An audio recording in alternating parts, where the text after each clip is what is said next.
Hello, Lisa, and hello, everyone watching us. Welcome to Tennis Takeaways. I'm Duey Evans, a tennis coach in Austin, Texas, and coach, educator, and advocate for parents in the world of tennis. And I'm Lisa Stone, creator of Parenting Aces. I'm based in San Clemente, California, and my goal is to help parents navigate through the junior and college tennis journey and to give parents a voice at the table when it comes to junior tennis development and college recruiting. So, welcome to the show, everybody. We've got a great one today, Dewey. I'm looking forward to it. Can you tell us a little bit about our guest? Yeah, we've got with us today Cecil Harris. Cecil is a journalist and an author based in New York. And I actually had the opportunity to interview Cecil for the Parenting Aces podcast earlier this year when his latest book, Different Strokes, came out. Cecil recently was on a panel at the American Tennis Association week-long series, and I heard him speak again last week, and it kind of triggered this thought that we needed to get him on our show, Dewey, and get back Yep. to our conversation around diversity and inclusion, because these are topics that Cecil is intimately familiar with. So I'm thrilled to have him with us today. Hi, Cecil. Thank you How for are you? inviting me. I'm Yeah. fine, Dewey. Pleasure to meet you and great to see you again, Lisa. Great to see you too. Thanks for doing this so last minute.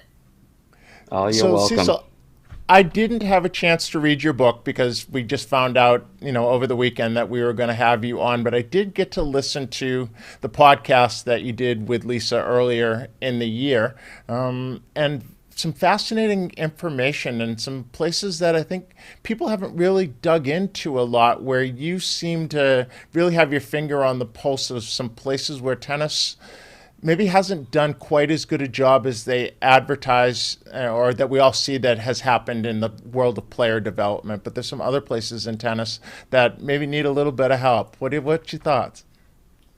Well, that's definitely true. People have been sort of misled indirectly by the success of the Williams sisters. Now, granted, Serena and Venus are the most successful sibling act in sports history, and they have carried the flag for American tennis since the late 1990s. But just because of that, it doesn't mean the revolution is over and blacks have won. The subtitle of my book is Serena, Venus, and the Unfinished Black Tennis Revolution. And that's a reference to other areas in a $5.5 billion a year industry where blacks are severely underrepresented. And one of those areas is umpiring. I mean, the third most important position, if you will, if you're watching a singles match, the person in the high chair officiating the match. And unfortunately, the U.S. Tennis Association has systematically excluded blacks from rising in the umpires' ranks.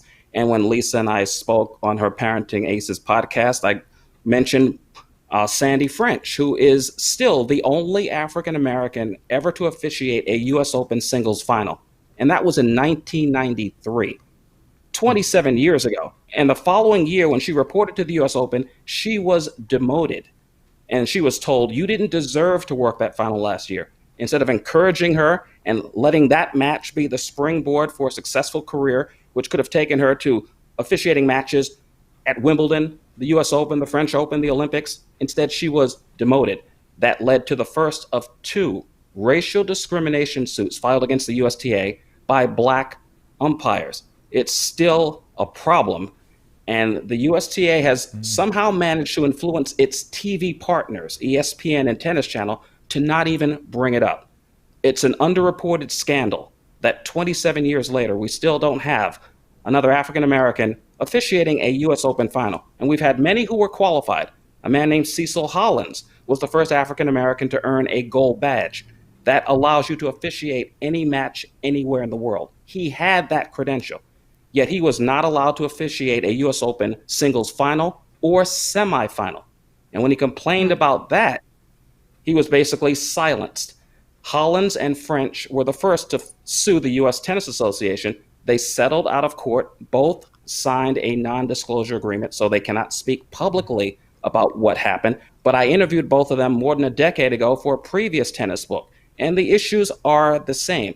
Systematic exclusion by the USTA, a failure to sponsor talented black officials who have a white badge for bronze badge school, then silver badge school, then gold badge school. That's how it works. You have to be sponsored by your country's tennis association, and the USTA consistently fails to do that. Or if you get to the level of a gold badge or a silver badge, you're not promoted, you're not given the opportunities. And that is literally not an issue for Australian umpires in Australia, or French umpires in France, or British umpires at Wimbledon. Only here in the United States is that a problem for black umpires, and that problem persists because of the deafening silence surrounding that issue. That's why I highlight it in the book Different Strokes. I want people to know how the USTA has been really an impediment to black progress in areas other than, well, in areas including what happens on the court. But because of the presence of the Williams sisters, people think everything is fine, and it's far from the case. Why is it so important to the growth of tennis in the black community to have black officials on the court at these, very visible events? I think it's a variation of that old saying, Lisa, once you can conceive it, then you can achieve it. I think people need to see it. People need to see a black person in that high chair of authority officiating a major tennis match before that dream becomes real for them. Not enough people got to see Sandy French officiate major tennis matches. She did it once, 27 years ago. Not enough. Well, and without incident. We should point out, right, yes, it was a clean match. A clean match. If you don't notice the umpire or the referee, then they've done a fine job. That's the old adage in sports. And Sandy French did her job well. It should have been the springboard for her for a successful career. Instead, it was the beginning of the end. And young black boys and girls don't get to see that, so it doesn't become real to them. I don't believe they go to the US Open thinking, I can become a tennis umpire, because they don't see African Americans in the high chair officiating the matches. Increasingly, they'll see umpires from other countries who are not even identified, but they just can tell, that's a white male or a white female in the chair in charge of the match. They don't see images of themselves in positions of authority. So, Cecil, do you believe that's a function of we've relegated black African Americans to being athletes, and therefore we're not putting them into those other places in the sport which hold all of the power? The tournament directors see very little African Americans in the coach education field. So do you think it's okay if they see us running and jumping and being athletic, but not yet okay where we're using our minds more? That's the problem expressed in a nutshell, Dewey. They basically see black people as the athletes, as the foot soldiers, if you will, not the generals. It's a systemic problem. It's systemic racism personified. It's something the USTA can do something about now. It's something they could have done something about years ago. And I found it appalling, frankly, after the world saw the killing of George Floyd by police officers in Minnesota. And so many organizations in sports and in the corporate world put out statements. And the USTA basically said, we have always been committed to diversity. Well, that's not true. They haven't been. And they need to be called out because of that. The USTA could have a program where they're basically encouraging more blacks to get into the sport as coaches, as officials, as tournament directors. James Blake is the only black tournament director currently at the Miami Open.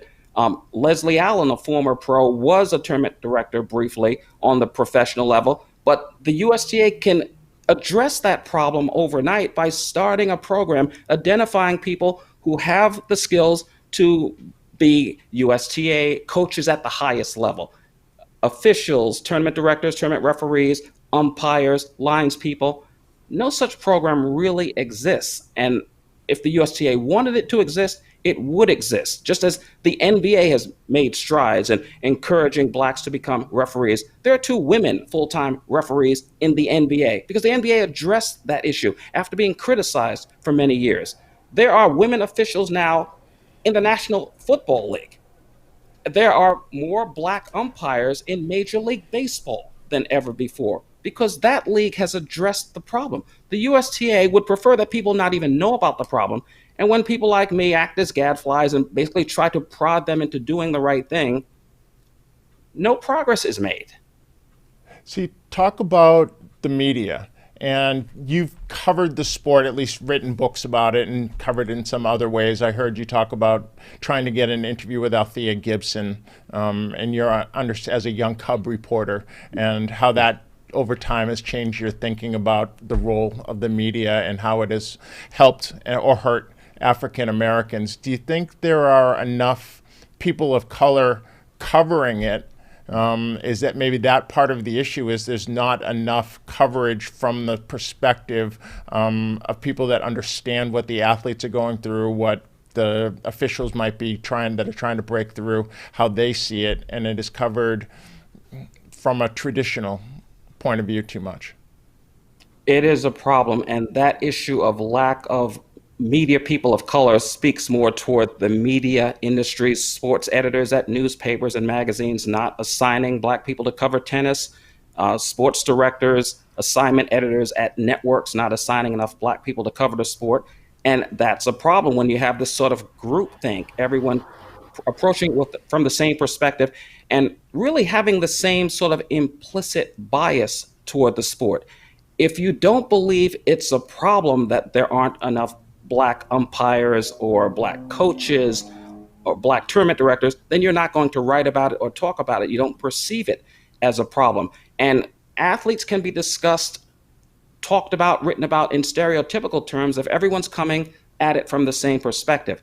I'll give you an example. Around the turn of the century, Martina Hingis was #1 in women's tennis. And she was always praised for her court intelligence, her tennis IQ, her ability to think her way through a match and strategize and attack opponents' weaknesses.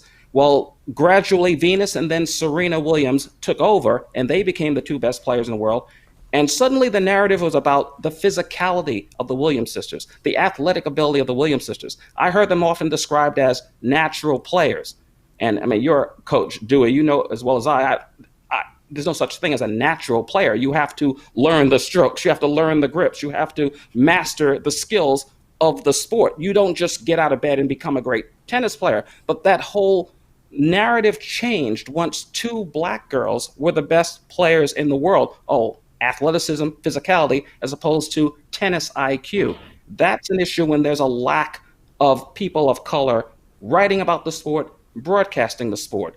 As recently as 2018, I covered the U.S. Open for the New York Daily News here in New York, obviously, where the U.S. Open is played every year. And there weren't many Black people covering the U.S. Open. There were so many reporters from other countries, and one from Australia who I had met earlier that year when I went to the Australian Open to do interviews for the book. And he said to me he was surprised that he didn't see more Black journalists at the U.S. Open. And I said, well, they're probably doing baseball, or when the NBA season starts next month, they'll be doing the NBA. That's because of segregation in the media industry. I don't blame that on tennis. That's more the function of sports editors and assignment editors not saying, oh, you're Black, I'm putting you on basketball. I'm putting you on football. I'm not assigning you to tennis because Black people don't play tennis in significant numbers. That's also part of the problem. But it all works together, right, Cecil? Because as we saw when we had Sloane Stephens and Madison Keys in the U.S. Open women's singles final, the two announcers on TV calling the match were white. It was an incredible missed opportunity for the television media to bring in a Leslie Allen, a Chanda Rubin, a Zena Garrison, anyone, of color that was also female. They could have killed two birds with one stone there and made so many people so happy. But instead, you had the two Chris's calling the match. I agree with you wholeheartedly, Lisa, that the ESPN call with Chris Fowler and Chris Everett. Also, Tennis Channel did their own call with Mary Carrillo and Lindsay Davenport. Again, Chanda Rubin works for Tennis Channel. They didn't put her on the match. James Blake works for Tennis Channel. They didn't put him on the match. There was no Black perspective on the historic aspect of two Black women, not named Williams, playing in a major final. And that's a great opportunity lost. And that is consistently the problem. I interview Mal Washington for my book. Not only is Mal the last African American man to play for a major title when he was in the Wimbledon final in 1996, but he then did commentary for CBS, ESPN, and Tennis Channel before he decided to concentrate on his real estate interests in the Jacksonville area. But Mal explains the sport very well, has the insights of someone who has played at the highest level, knows what these players are feeling, knows what it's like when you're facing break point and the match is on the line, and he could articulate that. But he was not someone who the network said, well, Mal, we'll work it out so you can still do your real estate, but you can continue to work for us. The way the McEnroe brothers do so many other things and still find time to do commentary on all the majors. Yeah. No one's saying either or. But with Mal, he got the sense that, I'm not getting enough work on the network level, so let me concentrate on something that I enjoy more. And it's unfortunate that his voice was lost. So there are opportunities to bring more Black commentators on the air. And frankly, if you look at the ESPN stable, last year for the first time they used Alexandra Stevenson, but not on too many matches. She's the only person of color they have on their roster right now. And as I said, Tennis Channel has Chanda Rubin, James Blake, and Katrina Adams again, but they're not using them on enough of the matches. So people can hear a different perspective. And let's say young, Black, aspiring broadcasters can see people who resemble them on a broadcast, and the dream becomes more real for them. Or even for players coming off the tour. Sorry, Duey, but for players coming off the tour who are looking for that next opportunity, broadcasting is a great one, but maybe they don't see that. Sorry, Duey, go ahead. I'm actually going to take it in a slightly different direction and say I don't think it should just be open to those people who have played the game, that there are color analysts, that there are the Chris Fowlers of the world who didn't play. Why aren't we seeing people of color put into those roles also? And why aren't we seeing more journalists? And why aren't we seeing more tournament directors? And why aren't we seeing more people in different roles other than athletes? And maybe we need to do a better job of letting young people know, and this probably goes across the board, not just to people of color, but that there are jobs within the sport of tennis other than being a tennis player. And that a young person might really aspire to if they knew that they were there, but we don't ever try to be something that we don't know exists, right? That's correct. I mean, as I pointed out, tennis is a $5.5 billion a year industry, and the vast majority of tennis jobs have nothing to do with hitting a ball. And if the USTA were to make that better known, then they would have more, let's say, internship programs to introduce young people of color to these other opportunities in marketing and communications and so many aspects of the sport that have nothing to do with actually playing the sport. And I mentioned that in my book, so I hope more people will read that and basically join the effort to pressure the USTA, goad the USTA into letting more people know that it's not just about what happens on court, it's about growing the sport and making it more diverse and inclusive. You have a Black person here, a Black person there, that's really not diversity if they don't feel empowered to speak up about what they're experiencing. And I bring that up because after the first racial discrimination lawsuit against the USTA, one of the recommendations by the New York State Attorney General was to hire a head of diversity. The USTA didn't have one prior to a decade ago. Tony Nimmons took that job. Nimmons was also a Black umpire who had a silver badge and was spending more than 200 days a year on the road officiating matches. But they also made him the head of diversity. They gave him too many jobs, basically, spread it too thin, but he took the job seriously. And when a Black female employee of the USTA reported that a vendor put a noose on her desk, she reported it to him, he took it to the USTA, and they basically blew it off and did nothing. So he had the position, but he didn't have the power where when he said, we have to change this, it changed. We have to stop doing this, it stopped. we need to do this, they started doing it. Instead, the opposite happened, and he ended up being fired in 2016. And he filed the second racial discrimination lawsuit. So you know your association has a problem if you hire someone and put that person in charge of diversity and inclusion, and he ends up suing you for racial discrimination. Yeah. Yeah, that's ironic. But there, as you mentioned, and I don't want to make light of what you're talking about, but also one of the things Dewey and I have been committed to is not only educating our audience, but also leaving the audience with some concrete suggestions of things that can happen, or for, hopefully if USTA is watching this, maybe some concrete ideas of things they can do. And like you said, educating about the different opportunities, besides being a professional tennis player. But there's a huge tennis industry, as you alluded to, Cecil.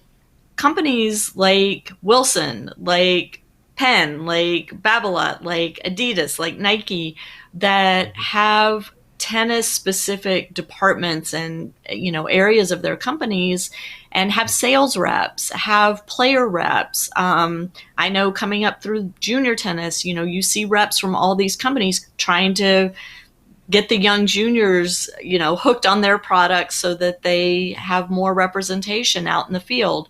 So there are tons of opportunities, not just on TV, not just in the print media, not just on the tennis court, not just in the coaching arena, but also in the business world.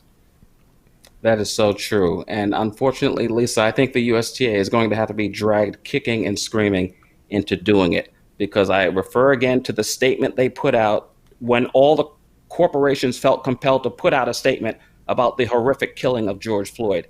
And the USTA put out a tone-deaf statement that completely misrepresented what they do and what they don't do. I mean, I think they know, if they take a look at what other sports are doing, what they need to do to make tennis more diverse and inclusive. They're just not doing it beyond a tennis is for everyone ad campaign where they show Sloane Stephens and Francis Tiafoe and Madison Keys. But that doesn't do anything to grow the sport, really. So, Cecil, are we making a mistake in believing that the United States Tennis Association is the panacea for all of the ills which are upon us? I know that you were doing some things with the American Tennis Association. Mm-hmm. So is there a role for the ATA in providing these opportunities and maybe being a training ground? I hate to call the ATA, the oldest African-American sports organization, a minor league, but is there an opportunity to develop a series of tournaments and better media coverage? That we lost Black Tennis Magazine. So is there an opportunity for people to step into those roles to create and to prove themselves? And then maybe, because how the USTA does things, even with Caucasians, is they let people pilot programs, and then when the program looks like it's successful, they adopt it. That is how they do it. And so do we need to find ways in the Black community of piloting some things ourselves, showing that they're successful, and then maybe the USTA will take it on, but will be on our terms rather than on their terms? That is something that the ATA is working on. In the seminar I appeared on last week, another panelist, Dr. Dale Caldwell, who used to be the president of the USTA Eastern section, the first and only African-American president of that section, he left after 2 years because his suggestions, frankly, were not being followed, and they should have been. So now he's working with the ATA on developing programs. So there's basically a talent database that the ATA can take to the USTA. And I mention the USTA as often as I do because, like it or not, they are still the national governing body of tennis in the US, and they have to be prodded to do the right thing. So the ATA is working on lists of talented people who can fill some of the slots that traditionally people of color have excluded from.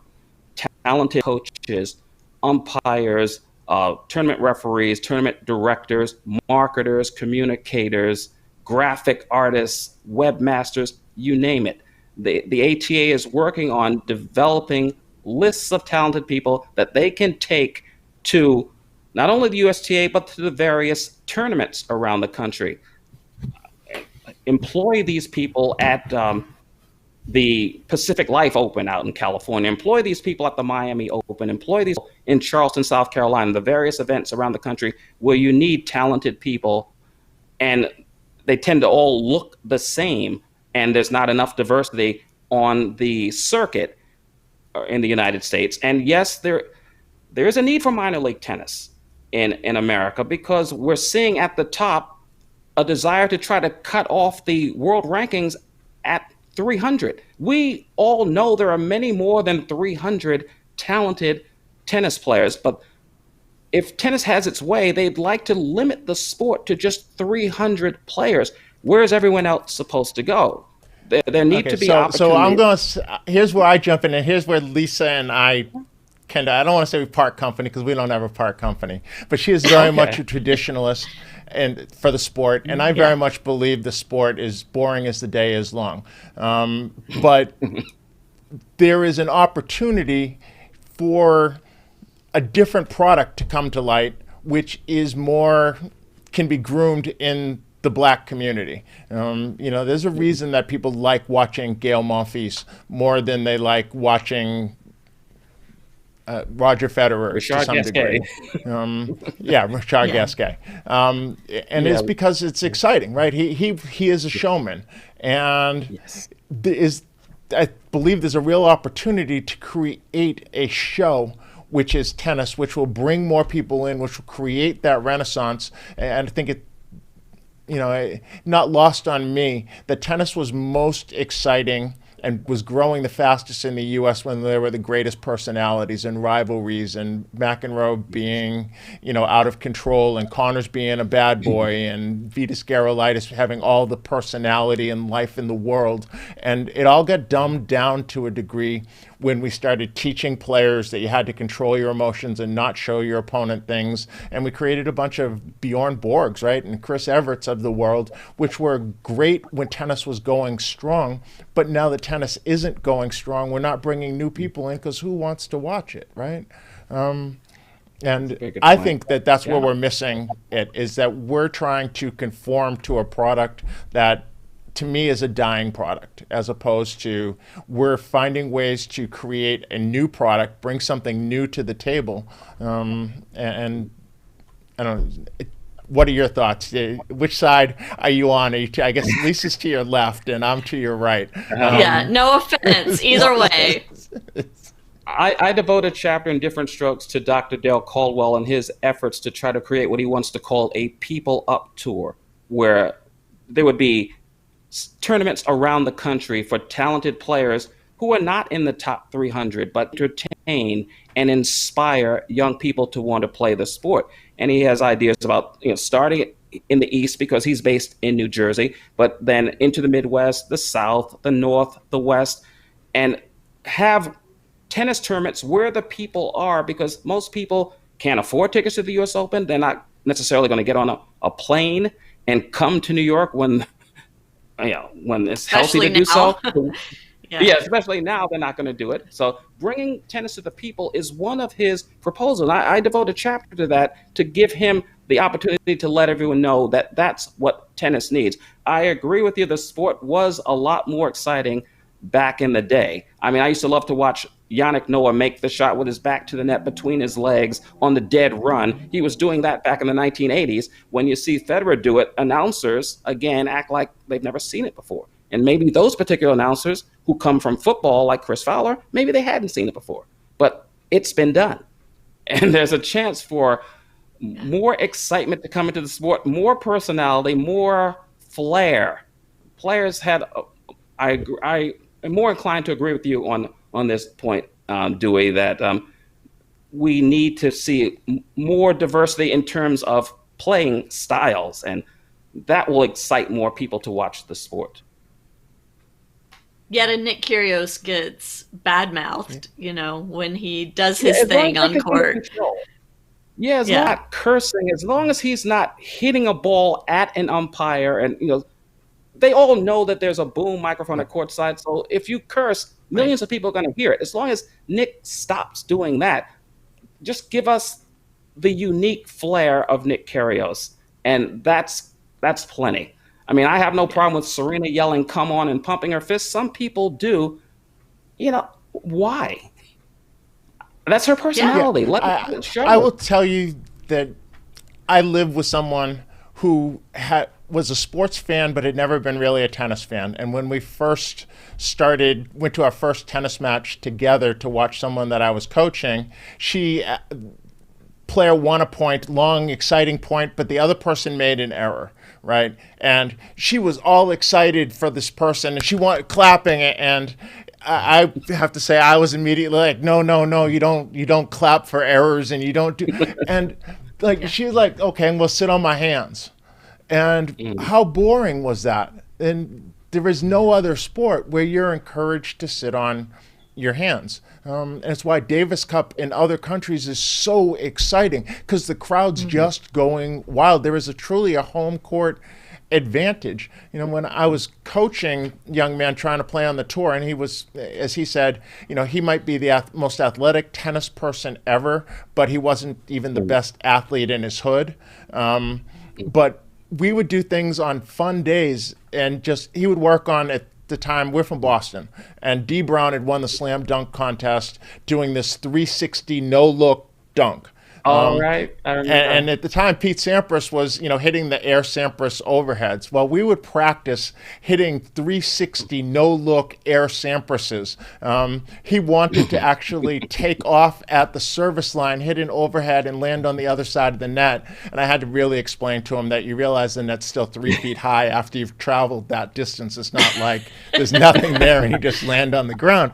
But that was the kind of thing that could have been brought to the tennis court, and I think can still be brought to the tennis court. And people would ooh and ah, and the announcers will say, the person's not a purist, and they're not this, and they're not, and they don't want to win. But if it brings more money to the sport, then maybe there are more than 300 paying jobs, right? We're not cutting the rankings off at Yeah. 300. There's 3,000 jobs. That's it. So Yeah. Yeah. Those players with flair bring more eyeballs to the TV set. I mean, just as you say, Gael Monfils and Richard Gasquet, both Frenchmen, and Monfils is infinitely more exciting. And if tennis had more Monfils, the sport would have higher ratings, more interest, and would inspire more people to want to pick up a racket and play the sport. Agreed. Well, with that, we are at 32 minutes, so we are well over our time allotment. So I'm going to be the bad guy and wrap things up here. Cecil, thank you so much for joining us. It has been enlightening. And Dewey, if I'm going to if just pe- kind of if people wanted to know more about you, Cecil, or find your book, can you give us some information that people could find here and we can maybe put down in the comments? Yes, thank you. The book is available at any website with an online presence, but I tend to point people toward bookshop.org. It's a consortium of independent booksellers. And during this COVID-19 pandemic, small businesses, independent businesses are really being hurt these days. So I encourage people to go to bookshop.org, or you could also go to Amazon and order the book that way. And I do have a website, cecilharrisbooks.com. The book is not sold on my website, but they can find out more about me if they go there. Thank you. perfect. Thank you. And Well, so just to tee up where we're headed next week, Dewey, do you want to go yeah, ahead and give us that next one? week we're gonna talk about the importance of parent education in the sport of tennis. That we have coach education, which is much more prevalent in other countries than it is here, but coaches still get education. We have coaching for players. The most important part of that parent player coach triumvirate really is the parent. Without the parent, there are no players. You are the bill payers. You are essentially the captain of the team for your player, and you fly blind. And it's being a parent is hard. It doesn't come with a manual. Being a tennis parent doesn't come with one either, but there is education that's available. We're going to talk about that next week. I look forward to it, Lisa. Me too. It's right in my wheelhouse, so I look very forward to it as well. For all of you that tuned in today, thank you so much. And if you have comments, questions, suggestions for us, you can reach us via email. I am Lisa at parentingaces.com. Dewey is deweyevans at gmail.com. Easy peasy. please reach out. We love hearing from our viewers. And for now, Duey, thanks. Everybody have a great week, and we'll see you next Wednesday on Tennis Takeaways. See you then.